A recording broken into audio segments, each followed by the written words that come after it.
Good afternoon.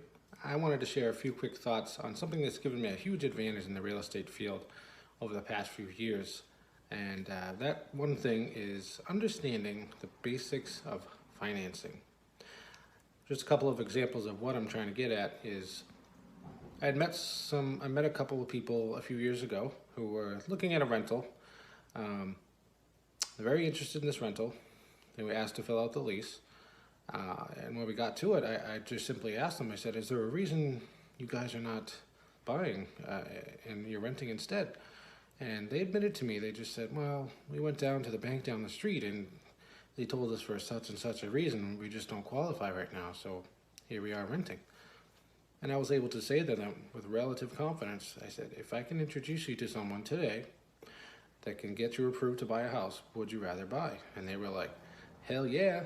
So I made I made one simple introduction, and next thing I know, they're buying a house through me.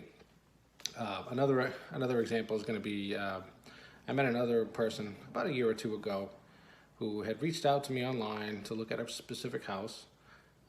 He hadn't decided on an agent yet, but he was pre-approved through a place down the street that he went to.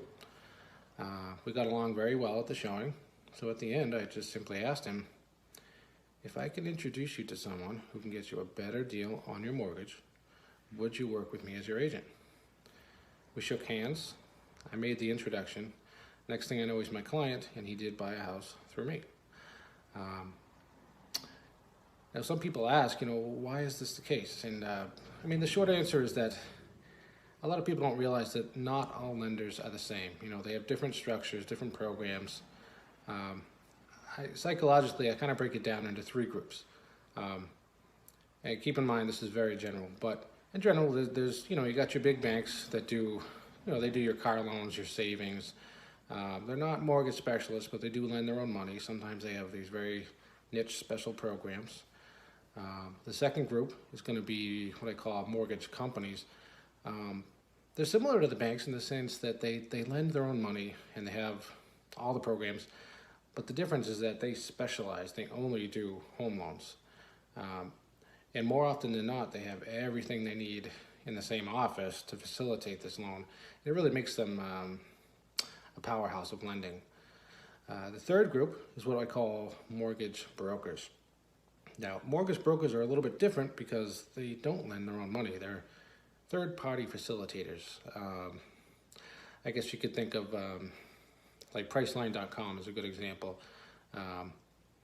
They make these relationships with 20, 30 different lenders, and then they'll shop around on your behalf, sometimes pit them against each other to try to get you a little bit better deal, credits and that type of thing.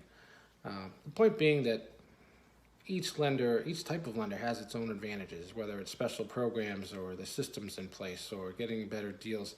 And what's given me the real advantage is understanding how they fit into the different situations and how that can best benefit people that I meet.